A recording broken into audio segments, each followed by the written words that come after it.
Hello. Hello. Yes. Yes, thank you. And Happy New Year. Welcome to 2018. And let's hope it's going to be a great year for us, yeah? Yes. What are we going to do this year? Take back Congress. Yeah. And how are we going to do it? Who's going to help us? All of us, right? All of you, right? Because we cannot do it without you. I'm Cara Robin. I am the president of the West LA Democratic Club. And on behalf of all of us and our wonderful board especially, I welcome you to our first meeting of the year. Whoops. Sorry.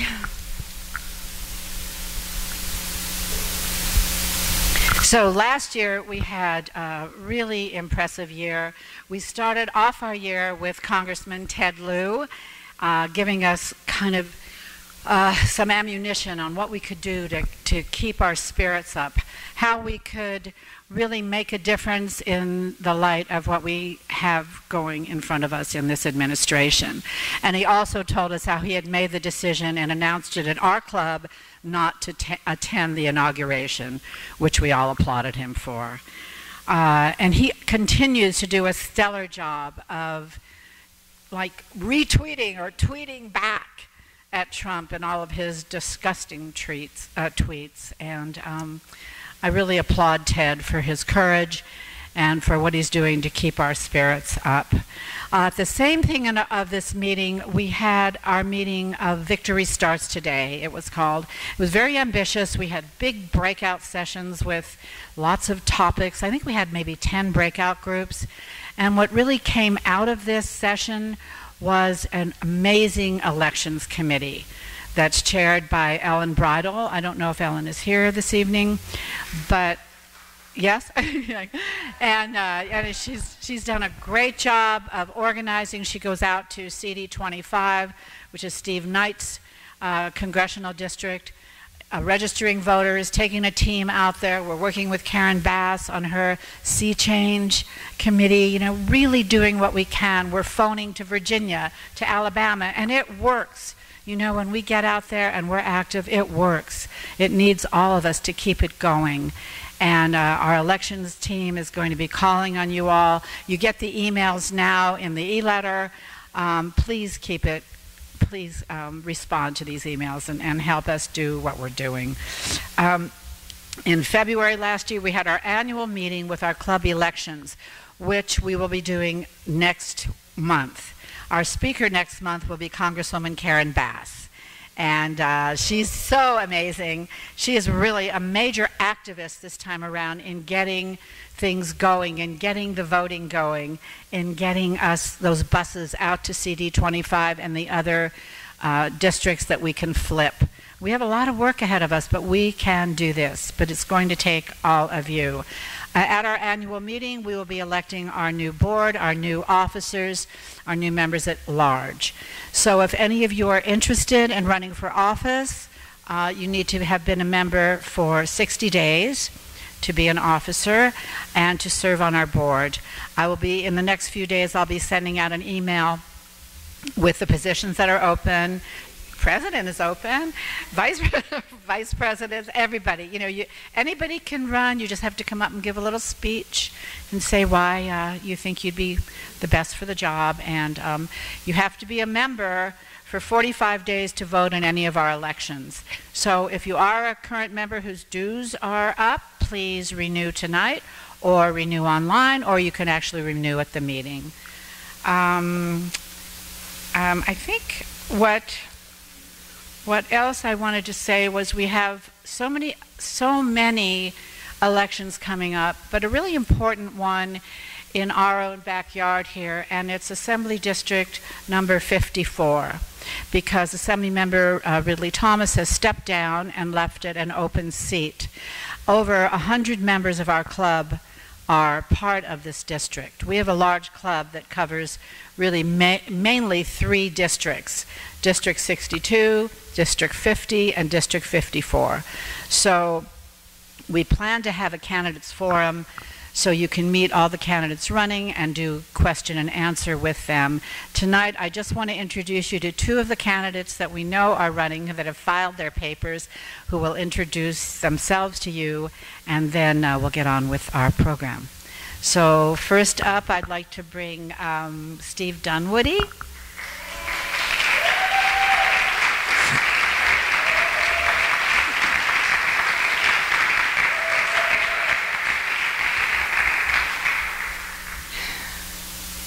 Hello. Happy New Year. Happy New Year. All right. Well, good evening, West LA Democrats. How are you? Good. Who's happy that we're in 2018 and 2017 is gone? Okay. So excited. It's a new year, and we're going to be doing new and exciting things. My name's Steve Dunwoody. For those who don't know me, I am a veteran, environmental, and community advocate. And I'm running here in the 54th District for the Assembly. You know, it was President John F. Kennedy in 1962, if I might paraphrase, who said, "We do these things not because they're easy, but because they're hard." And when it comes to this and running for office and other kinds of things, we've got to have folks who are willing to stand up for us when it's hard, to champion the issues that need to be championed. So, you know, a lot of the work that I was already doing, particularly around this, is the work that I want to do as an Assembly member. You know, I worked as the California director of the Vet Voice Foundation, an organization that works to use the voices of vets to speak out on issues like the environment, healthcare, civil rights, and LGBT rights.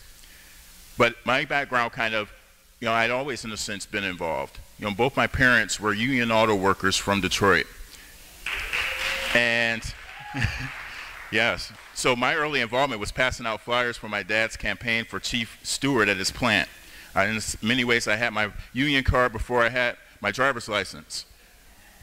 But my mom also had a dream of being an entrepreneur, and she opened up a flower shop. So my first job was also working, handling the cash register. So I understand, you know, the delicate balance between the two when we're talking about the issues. You know, from there, you know, I went off to college. You know, being one of 4 students, my parents couldn't afford to pay the tuition. So I came across a program, the Air National Guard, which was a reserve component of the Air Force that allowed me to be able to go to school and be able to, have college paid for. Then they trained me for a job in financial management. But then 9/11 happened and everything changed, and my unit, which was a civil engineering construction unit, was deployed to go to Iraq to go build infrastructure there.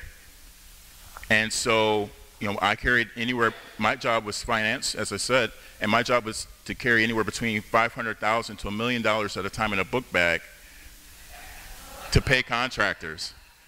So, because we didn't have any banks. So, in any case, you know, came back from that, and then I got involved in politics early on, working for the Obama campaign in Iowa, and I think the rest, thanks. And I think the rest is history. And if anyone had told me that an inner city kid from Detroit would end up working at the White House for the first African-American president, I would have thought they were crazy. So, you know, since that time, I've been here in California, fighting the progressive fights, fighting against the oil drilling in our communities around the Inglewood oil field, protecting public lands like the San Gabriels. I've also worked to be able to lower drug costs here in the state, to make sure that they're at the same rate that we get to pay at the VA. You know, and I think that that work there will help to set the framework for what we're going to be able to do this year and hopefully achieving single-payer health care. So we're ready. This campaign is going. We've joined our campaign. We've got nearly 300 contributors so far, many from within the district, and thousands of supporters, and growing a real movement all around. Please go to dunwoody4california.com to learn more information and join this campaign for us to be able to take our progressive voices from here to Sacramento and become a beacon of the future for people all across this state. Thank you.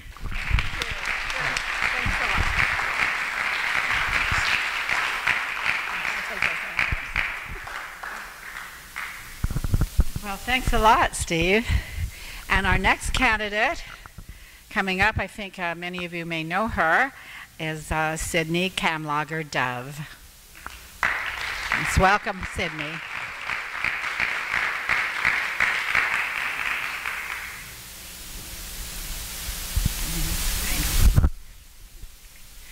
Good evening, West LA Dem Club. How are you?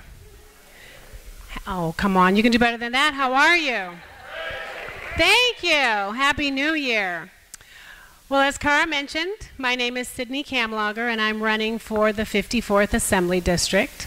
Some of you may know me as District Director for Senator Holly Mitchell, where I have served for over 7 years, representing the 47th and 54th Assembly Districts, as well as the 26th and the 30th Senate Districts, thanks to redistricting. Some of you may also know me as President of the Board of Trustees for the Los Angeles Community College District, serving close to 250,000 students. Thank you. Give it up for Public Community College. Serving close to 250,000 students at 9 community colleges over almost close to 900 square miles with a budget of nearly $6 billion. And in both of those capacities, I have worked to champion progressive values. While on the Community College Board, I've worked to establish a small business advisory council to make sure that our district and our colleges are connected to small and local businesses that are in the community. I established the Equity Metrics Data Indicator. It's a dashboard, if you will, that allows us to track our procurement efforts so that we know where we're being successful and we know when we're falling short. And when we fall short, we figure out how to make sure that we are equitably sharing our dollars and resources to our community. I work to establish transgender sensitivity curriculum. It's the first of its kind in our district, and we'll be rolling it out across all of our 9 campuses.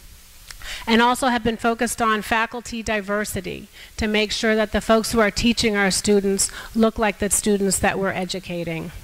I've been a proponent for environmental justice while on the board, requiring that all of the contractors that work to maintain our facilities are doing so with environmentally friendly and toxic-free products, and also requiring that any of the folks that are on our LACCD Build program, a $3 billion program, are working to build and maintain our facilities in a way that's sustainable.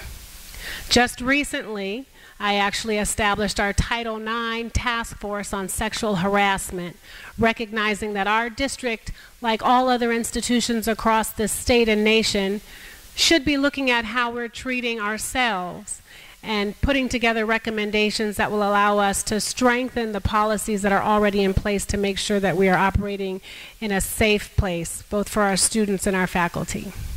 I've been a resident of this district. I have worked on behalf of this district for close to 20 years, and I am honored to have the opportunity to run for this seat and to hopefully represent you. I am not a native Angelino. I am from Chicago. I'm a Chicagoan at heart. And my first touch of politics was helping my grandmother get Harold Washington elected as the first black mayor of Chicago. I spent time going to a Jesuit high school, a transformative experience for me that helped me understand the importance of social justice and liberation theology and what it means to be a true global citizen. I am honored to be here tonight to talk to you all, old friends and new friends, and I look forward to continued conversations. So thank you so much for this opportunity.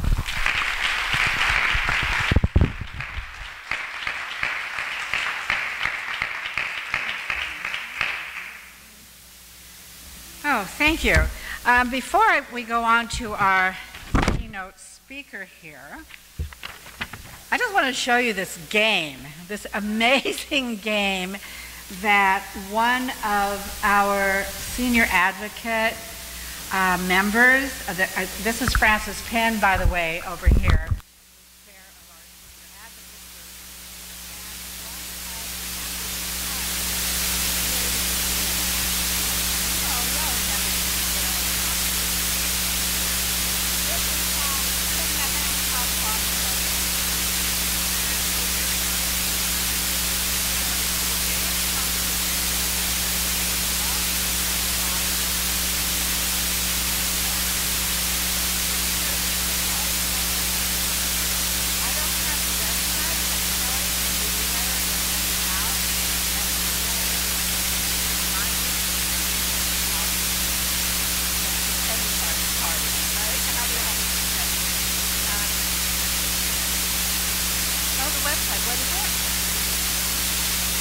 welcome.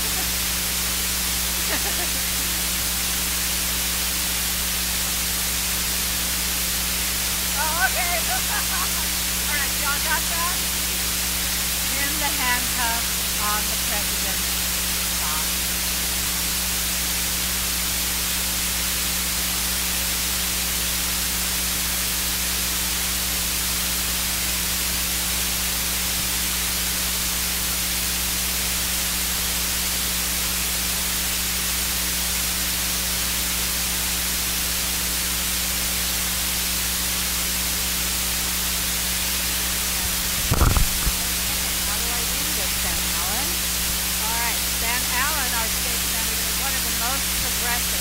To tell you, one of the most progressive members in our legislature. I mean, we are so proud. I feel so fortunate to have him as my state senator. And he's done so much. Remember Prop 59? Prop 59, which was the overturned Citizens United that was on our on the ballot in 2016.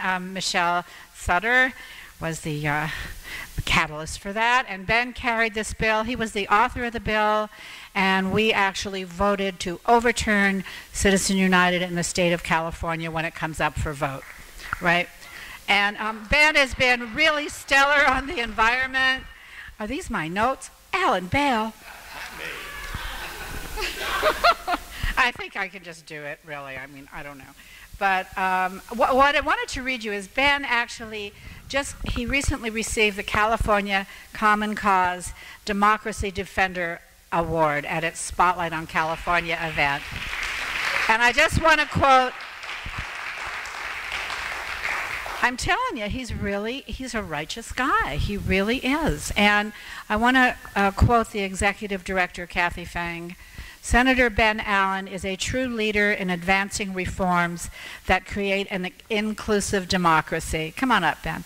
From limiting the influence of big money, special interests, to modernizing our elections, to spreading redistricting reforms, we could not have achieved these advances without Senator Allen.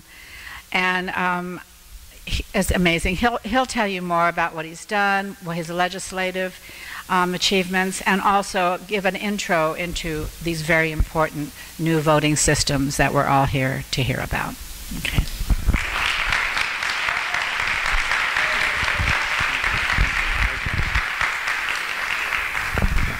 Well, good evening, everybody. So great to be here and see so many good friends here in the audience. Just want to have an opportunity to chat a little bit about what's been happening in Sacramento. And then we'll hand the microphone over to Dean, who will talk a little bit more about the implementation of the election system in LA County. But let me just start by saying how incredibly grateful I am to have the extraordinary support and the energy from the Democratic clubs like this one. We're just in such a different place than the national political scene. And if you look at what we've been able to do in California on so many different levels, from environmental protection to civil and human rights protections, healthcare, we're just moving in a very different direction.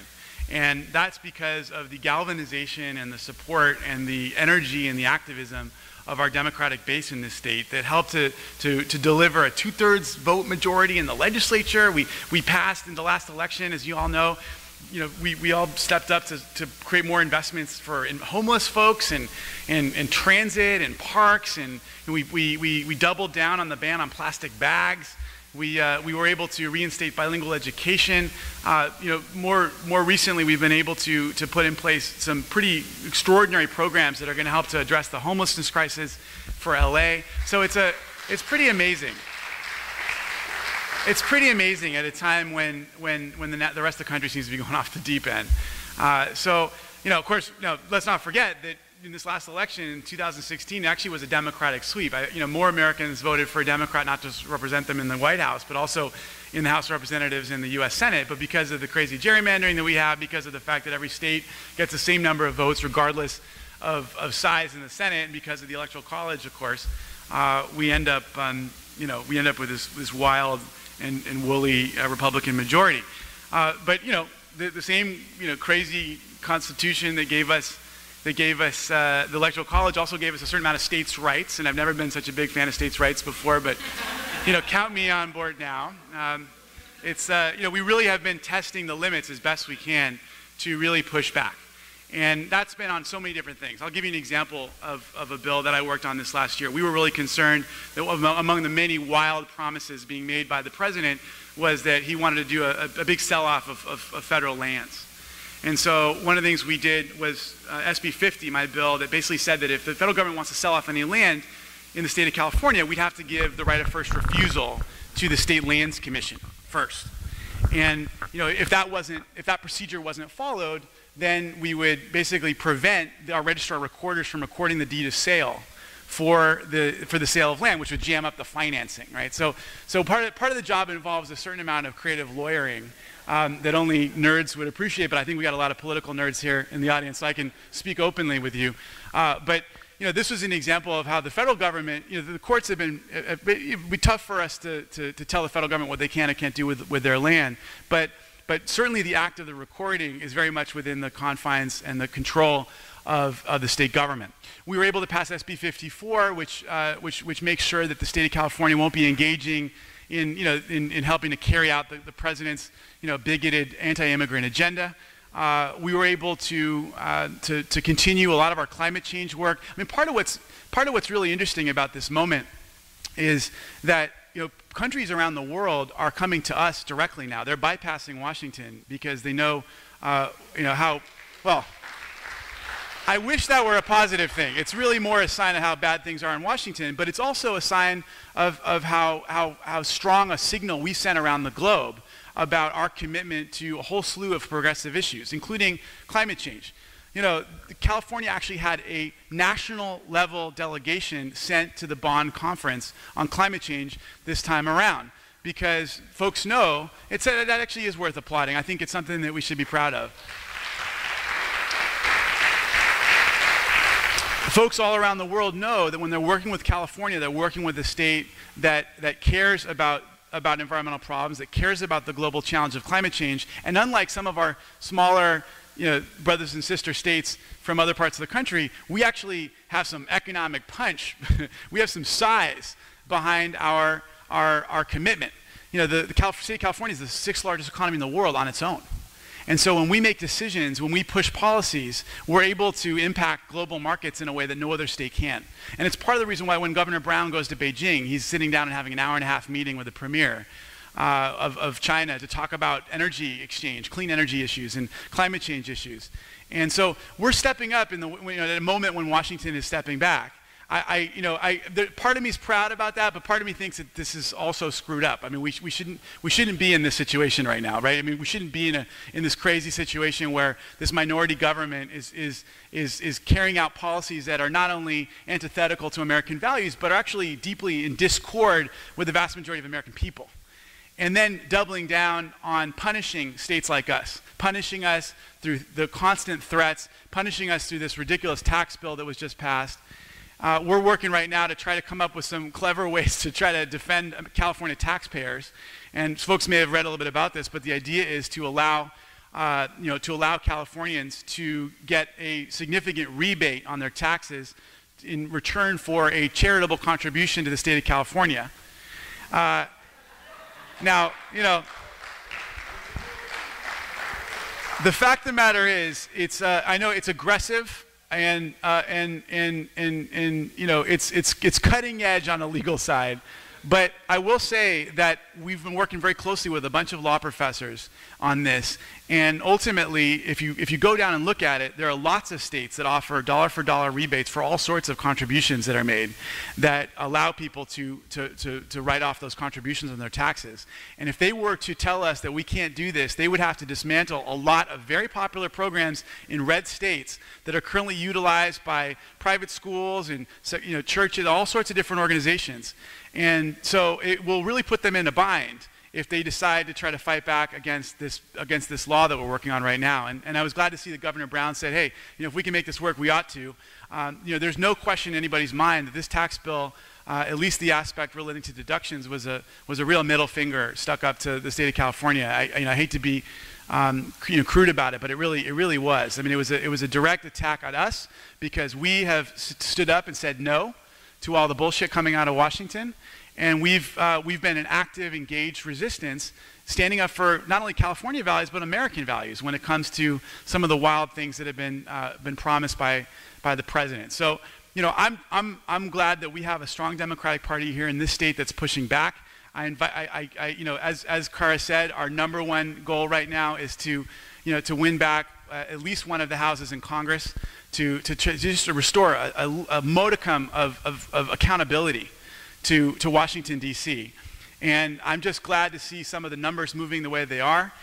We now have districts like Steve Knight's district and Rohrabacher's district that have now moved into the toss-up category. I just saw in the Cook report the other day. So there are seats just on our doorstep right here in Southern California, a whole bunch of seats that I know that the club will be involved with helping to flip. And I can't emphasize enough how incredibly important this effort's going to be. The fact that these guys stepped forward and voted for this tax bill, Darrell Issa, the insightful Darrell Issa actually talked about how detrimental this was going to be to California taxpayers. He ultimately voted no on it, but nearly every one of the other Republicans voted for it, and it really was an indicative of the fact that they really are putting party not only above the country but above their own constituents, which is an extraordinary thing, a very disappointing thing, and another one of many reasons why we desperately need to get them out of power in Washington right now. So let me, we should share that.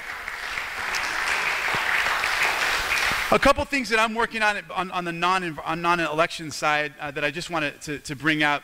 Let me, on the environmental side, I'm actually chair of the Environmental Caucus this year, and passionate about environmental protection. It's one of my great passions in life. Grew up hiking in the mountains up here and love our coastline. I've had a 100% voting record with the Sierra Club and the National Resources Defense Council, League Conservation Voters, every single year of my time in the Senate. Right now, I'm working on a bill to phase out styrofoam food containers, which has become so damaging to our ocean.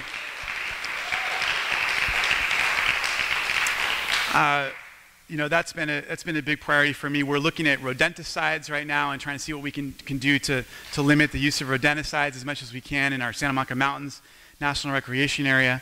And we're also, Hannah Beth Jackson has a bill right now to look at the whole question of oil and gas exploration off the coast and trying to basically create a series of roadblocks to make it much harder for there to be offshore oil drilling off the coast, given the latest Trump administration announcement. So it's SB 834. Be on the lookout for that. So let me move on to one key area that we're going to be really focusing on tonight. And I think actually this is an area that really does speak to the heart and the vibrancy of our democracy, and it speaks to the reasons why you end up having members of Congress vote to prioritize corporate tax cuts over their own constituents. It speaks to the reasons why it's so difficult to pass environmental laws. It speaks to the reasons why we end up having a situation where the federal government feels the need to open up, what the Trump administration feels the need to open up oil drilling off of our coast. And it also speaks, unfortunately, to why it's been so difficult for us to get things like the styrofoam phase out passed, which, by the way, McDonald's phased it out years ago. Burger King phased it out years ago. UCLA got rid of styrofoam in 2009. They've been able to do this very effectively with very minimal costs associated, but made a major difference for our environment and our ocean. Once you spend a little time really delving into the impact of plastics on marine life in the ocean and the long-term impact it's going to have for our globe, it's frightening stuff. And I invite you to watch the film Plastics Ocean to just inform yourselves a little bit about it. But the reason why it's so difficult for us to pass these laws is ultimately because of the power of money in politics. There's no question in my mind, after having now served for three and change years in Sacramento, that even in Sacramento, where we've got a pretty strong Democratic majority, there are a number of issues that are just difficult for my colleagues in the legislature to support because they feel so beholden to certain special interests. And it's part of why it's so important for us to be working on clean money issues, on finance reform issues. It's part of why it's so important for us to be working on helping make it so that more people vote. because when more people participate in the process, it's harder for people to not be held accountable. A broader electorate is paying broader attention, and we also know that lower turnout tends to favor more conservative folks or special interest folks who end up really knowing how to press the levers of power. And so on the clean money side, for example, I'm proud of the work that Michelle and I and so many others did on putting the Citizens United bill on the ballot. We were all hoping, of course, our strategy, of course, was that when Hillary Clinton became president and we appointed a new Supreme Court, we would have that would be part of the narrative. That would be part of the dicta that could go into the final Supreme Court decision that could overturn the Citizens United decision. Let me talk about why Citizens United is so really incredibly complicating. I think a lot of people know this, but I think it bears repeating. There's a lot of problems in the current campaign finance structure as it relates to candidates, and I'll be the first to say that. But at the very least, when a candidate raises money, all the money that's donated to a candidate has to be disclosed. All the money that is spent by a candidate has to be disclosed. And there are caps, there are limits to the amount of money that can be given to an independent, to a candidate. Okay? So at the very least, there's a degree of accountability and transparency. Then you got this whole other shadow group out there of independent expenditures that are oftentimes funded by wealthy interests, special interests, whatever, who are able to hide behind Orwellian names like Californians for Happy Puppies and Apple Pie. And they're out there messaging to voters and flooding your mailbox with campaign literature, messaging for, against campaigns, for candidates, against candidates. And of course, you're not even allowed to coordinate with them as a candidate. And they're out there. If you want to find out who's paying for these things, it will take quite a bit of time oftentimes online trying to figure out who's paying for these independent expenditures if they don't want it to be easy to be found. And so one of the things that we've been working on like the devil has been the passage of the Disclose Act, which we finally got passed. The Disclose Act, which will finally make it so that it'll make it so that the top 3 donors to these independent expenditures have to be disclosed in big print on those flyers or on those TV ads when they show up in your door so that you'll know where they're coming from. They can still have the right to send them. That's their right under the current jurisprudence. But at the very least, you ought to know if this is coming from Chevron, if it's coming from a labor union, if it's coming from an individual, whoever. I mean, just to give the people of the voters an opportunity to know and evaluate where that information is coming from. Similarly, I'm working right now with the California Clean Money Campaign on a similar bill relating to campaign, the petition disclosure, right? So that when you're just, I'm from Santa Monica, I'm just minding my own business, going down to the Whole Foods, just trying to buy some farro or quinoa or kale, the 3 food groups in Santa Monica. I want to know at the very least when someone's throwing this petition in front of me and saying, this thing is going to solve every problem under the sun, I ought to know. I ought to know who's paying for it. Oftentimes, those signature collectors, by the way, have no idea. All they know is they're getting $6 a signature, and they're going to do whatever it takes to get your signature because that's how they're getting paid that day. They could just as well be driving an Uber as collecting signatures in front of the supermarket that day. It really makes a mockery of this kind of wonderfully Jeffersonian concept of petitioning your government for a redress of grievances and the citizens' democracy. Everybody knows now that in order to get something on the ballot, it costs a minimum of $1 million, probably quite a bit more, just to be able to pay for the signature gathering. At the very least, there ought to be disclosure right there on the form. Or on some sort of laminated form, we're trying to work this out right now with some of our friends on both sides of the aisle, but to basically make it so that you have to, the voter, the signator has to be given the information as to who's paying for this, so that they have some information before they sign, and they basically sign to put on the ballot some measure that is totally antithetical to their goals and needs. So that's the Petition Disclose Act that we're going to be coming back to work on next year.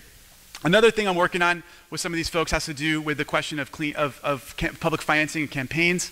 We got a measure through just last year that's now going to allow for non-charter cities to do public financing if they want. It's been challenged in court. We're in the middle of that whole mishigas. Michelle knows all about it. but it's one of many things that I've been working on very closely with the California Clean Money campaign. I'm really, I'm proud. You know, they actually did a ranking of, you know, they basically look at how everybody votes and the co-authorships and the floor jockey that you do and the authorships that you do. And out of the 120 legislators, I was ranked #1 in the legislature for my commitment to clean money by the California Clean Money campaign. And so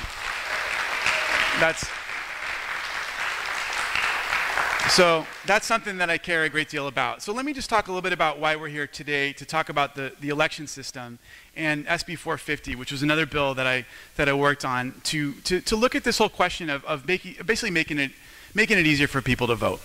You know, the fact of the matter is, around the country, the Republicans are trying to make it harder for people to vote. They're purging people from the rolls. There was an extraordinary piece on NPR the other day of a veteran who, you know, typically, he says he typically just votes in the presidential election, but this last time he didn't like either of the candidates. And so now, under this new Ohio law, if you haven't voted in the last 2 elections, and, you know, you're literally purged from the voting rolls. Now, they do send you a letter, apparently. He says he didn't get this. I mean, you know, I don't know about your mailbox, but half the letters that people tell me they sent me, I never seem to get.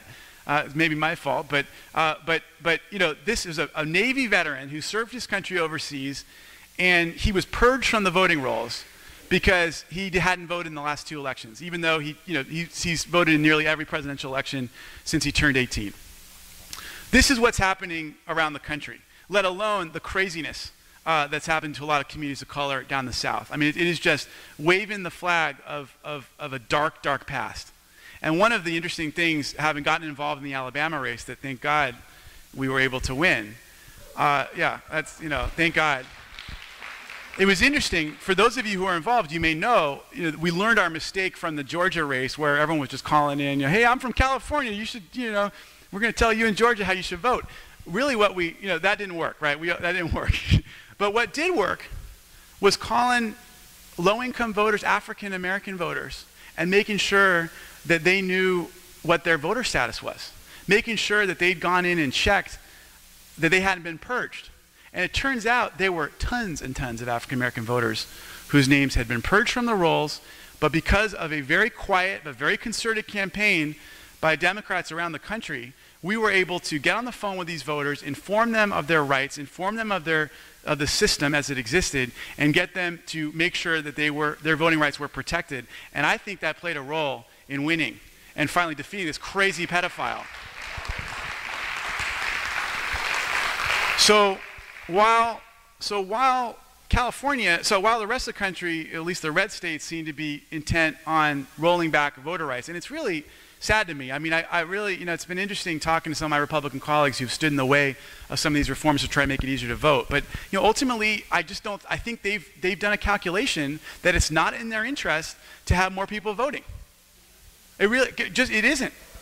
Now they try to make the comment, well, you know, if they're not smart enough to go through the hoops to vote, you know, then why should they vote? Why should they be participating in the process? And I just think that is just a wrong answer for our democracy. That's not what our country's about, and it's also going to create an ever-growing divide between our population and our elected officials that will really strain the strength of our democracy. And so, you know, so what are some of the things we've done in California? Okay, first of all, we've now got same-day registration that's going to be implemented, so people can actually go in and register to vote, you know, on the day of the election, as opposed to being turned away in the past. We now have a new system that's going to be implemented pretty soon that will be an opt-out, so that it's a motor voter opt-out in the sense that when you go down, if you're eligible to vote, and you know, getting your ID or your license from the DMV, you will automatically be registered to vote unless you opt out if you're eligible, as opposed to creating this another barrier to entry. The fact of the matter is, the whole registration system is simply a barrier to entry. You know, any police officer could find out within 30 seconds any one of your eligibility for voting. They could find out if you're a citizen and where you live. And, you know, so it's not as though the government doesn't have this information. What it does is it creates a barrier to entry. And you know who it impacts the most? Young people, right? So it's young people who have, for whatever reason, just you know, they've been around a little less time on the earth, so they've had less time to have someone shove into their face a voter registration form, And so we see there's an enormous curve between 18 and 30. By the time you're 30, if you're going to be registered to vote, you'll probably be registered to vote by the time you're 30, for most people. I mean, a couple people see the light later on in life, right? But between 18 and 30, there are a ton of people who really ought to be on the rolls, who will become regular voters, but because of our antiquated system, are not. And so, we're now going to have an opt-out system so that all those folks who are eligible will be automatically registered to vote. And then we've been working on weekend early voting. That's going to be available both in June and also at additional locations in November.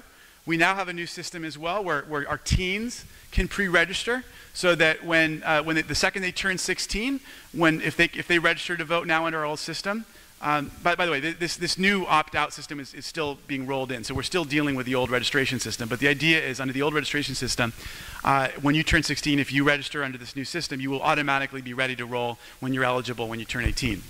And it's just another little barrier that we took down. And then we're going to be implementing SB 450 that Dean's going to talk a bit about. But the whole idea is that everyone will be able to receive a ballot by mail eventually when it's fully implemented.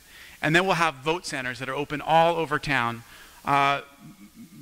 for 10 days before Election Day, and then there'll be additional vote centers that will be open for 4 days before Election Day. So that'll include 2 full weekends, including the full weekend right before the election, to give people more choices with where they vote.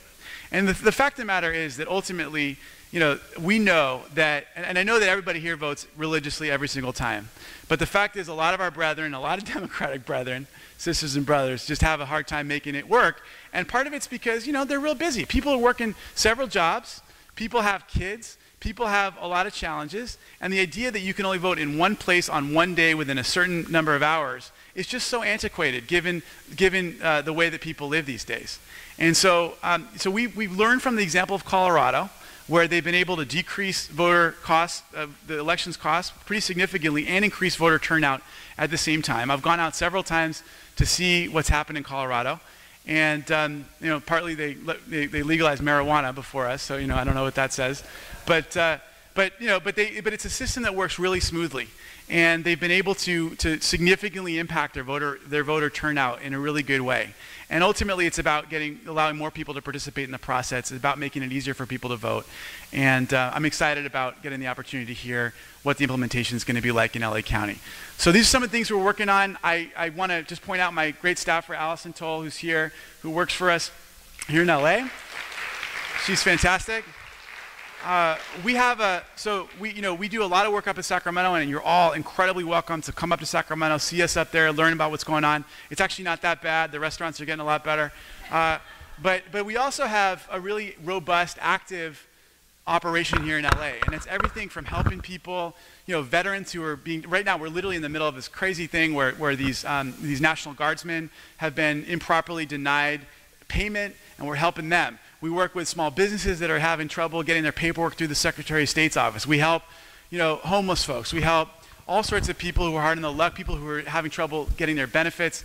And then we also are out there all the time trying to talk to the community and be engaged. So please get to know our office and call on us if anything comes up that involves getting some assistance with the state government, because I know that it can sometimes be a rather distressing bureaucracy. So with that, I appreciate everyone's attention, and I think we're going to open the floor to a couple questions. Thank you, everybody. Yeah, hi. Oh, thank you. Yeah.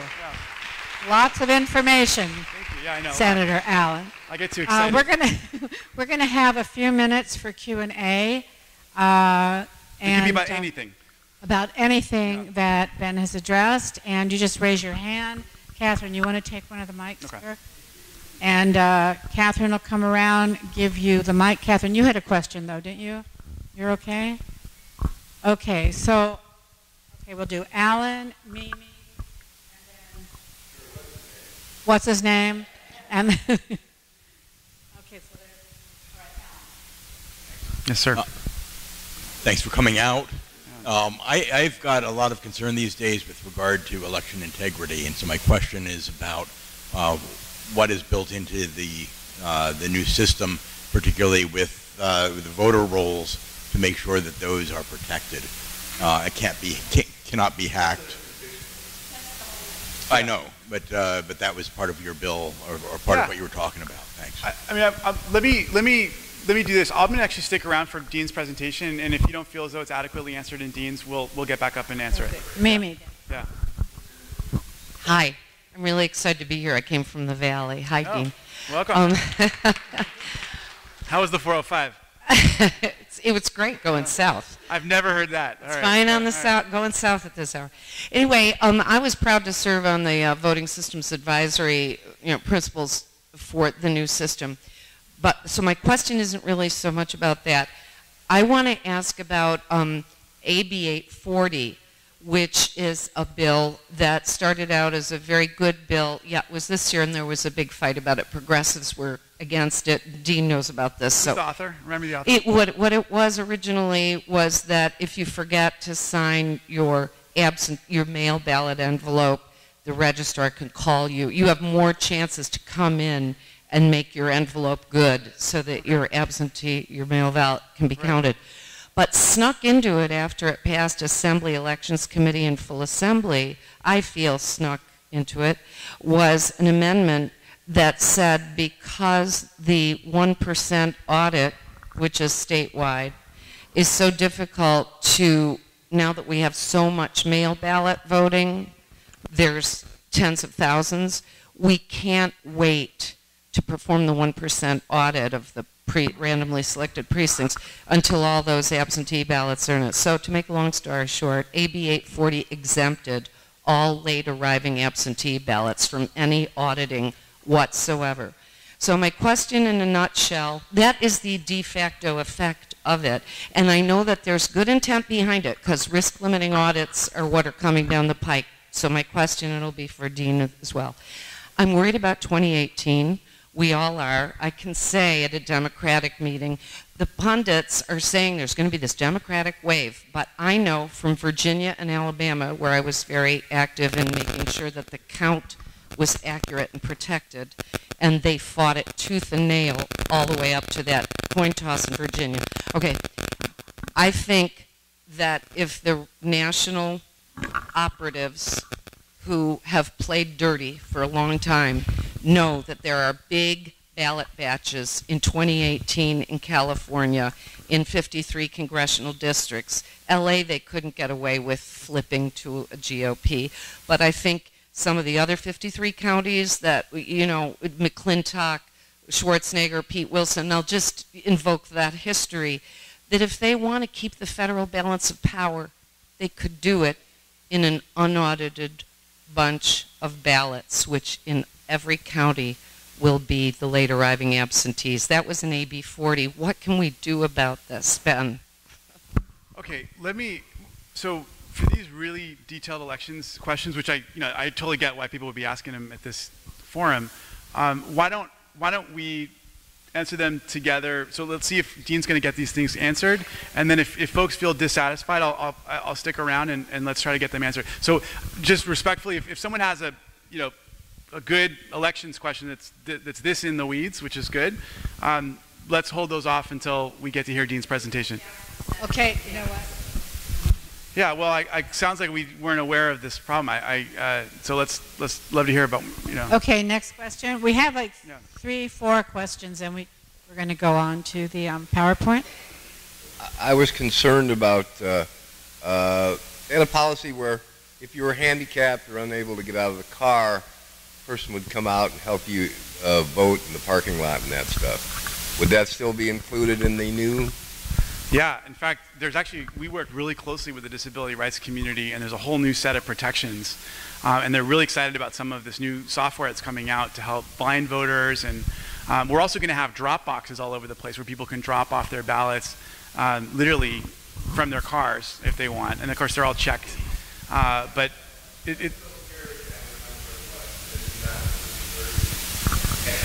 well, everything's still going to have to be lined up. I mean, so there's going to be there's a voter ID number for everybody, right? Like a number, not a card, and everything will be lined up to make sure that no one's double voting. Yeah. Yeah. I have a question, 2 questions. One question. One is then let's go for the big one. Traffic congestion. Traffic congestion.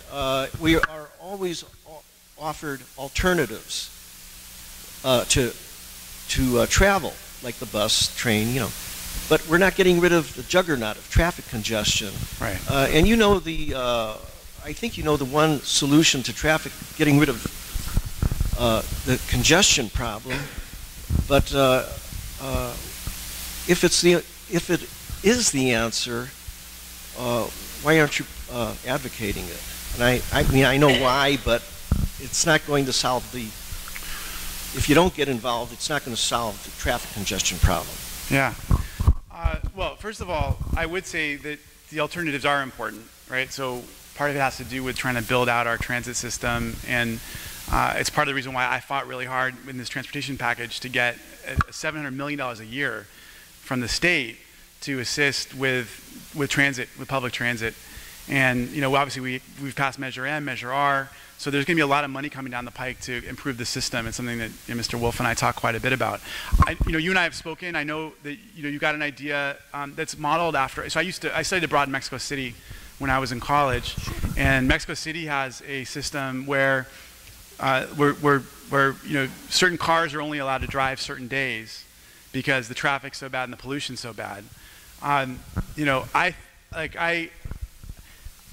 think I've expressed to you that I think it'll be really difficult to get that sort of thing passed. And I think one of the challenges that happens in Mexico City is that it ends up being that the wealthy who can afford a couple cars end up being able to drive every day, and folks who can't afford more than one car are really screwed. Now, at least in Mexico City, they've got a pretty good metro system that's pretty comprehensive. I think in LA, we're not there yet. It's part of why I'm so passionate about getting it there. I think if we have a much more comprehensive system, we can get to a place where we can turn to that sort of alternative. There's a lot of interesting ideas out there, and I don't think it's a bad idea if you have a good system in place. But especially given, and part of the system, by the way, involves some of the innovative things that are happening right now with Metro and the taxis, for example, on like first mile, last mile, so that when you're getting off of your train, you're using a smartphone, the app will know that there's 3 people who are going to be going to this little part of Mar Vista off of the Expo line, and there'll be a car waiting, find car 4 at, waiting for you, and those 3 people will get into car 4 and go straight to wherever they're going. So there's a quick, easy way of knowing that you're going to be able to get to and from the train line. Part of our challenge right now with the train is that they really have a hard time figuring out that first mile and last mile. And so if we have a more integrated system, we'll be able to get more people on and off the trains. But in terms of a more drastic thing, there's a lot of interesting ideas that are out there. One of it is congestion pricing, which is similar to what they do in London, where people are charged a certain amount for going into a certain zone.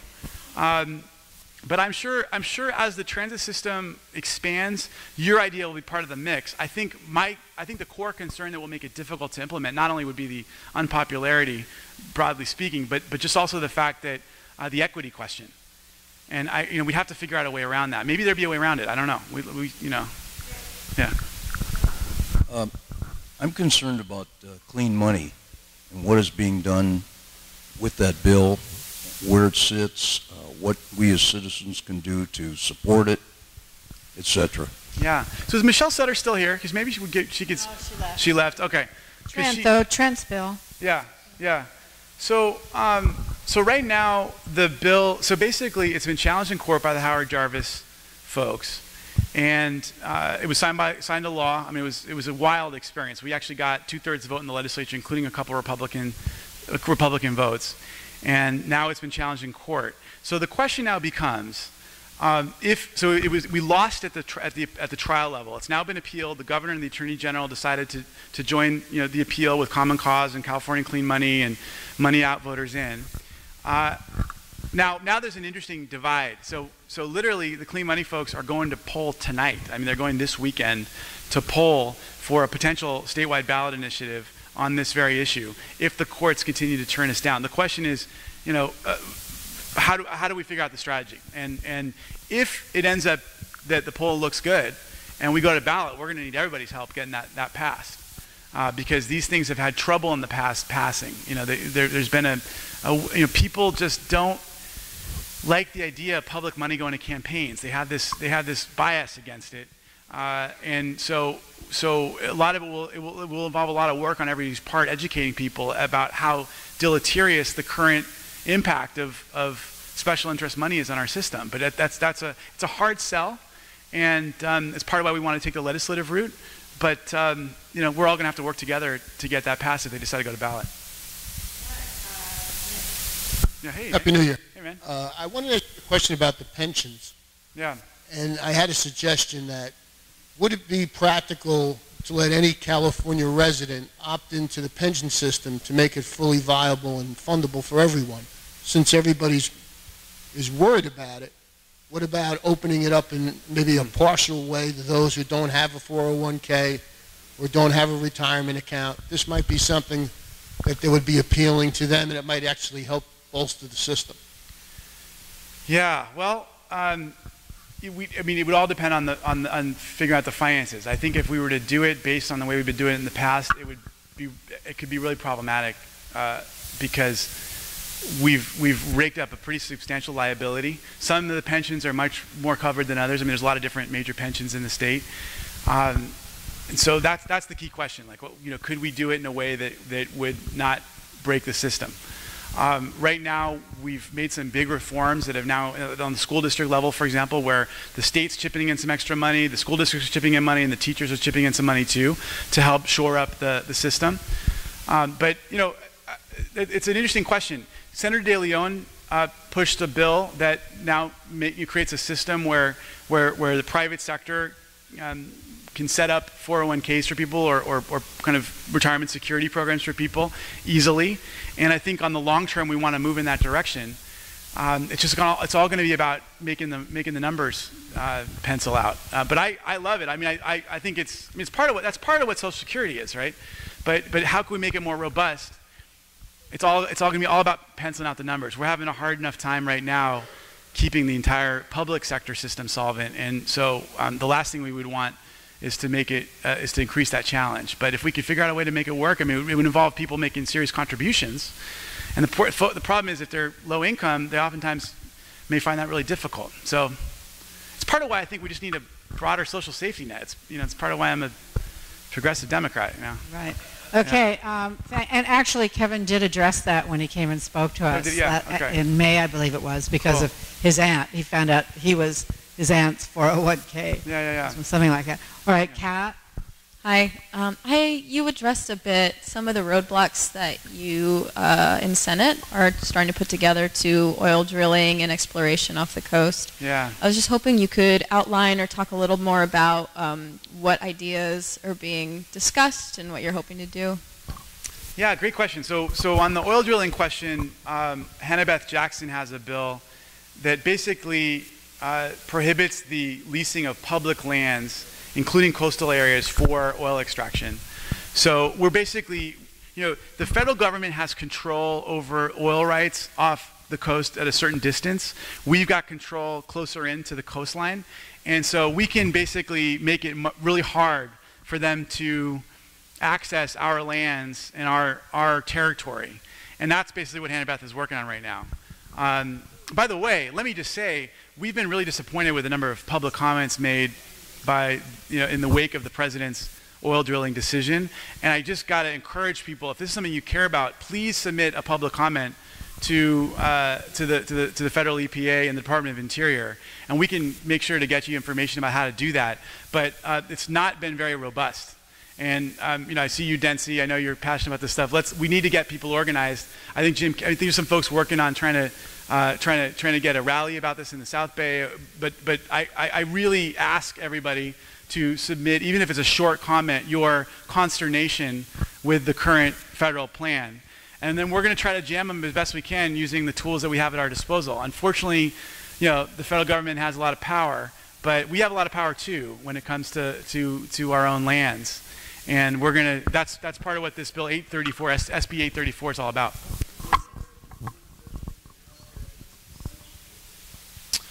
For 834, you know what? We'll get you in touch with the people organizing around that, and we'll get an email out to the listserv for the club to both give information about the public comment at the federal level, and then also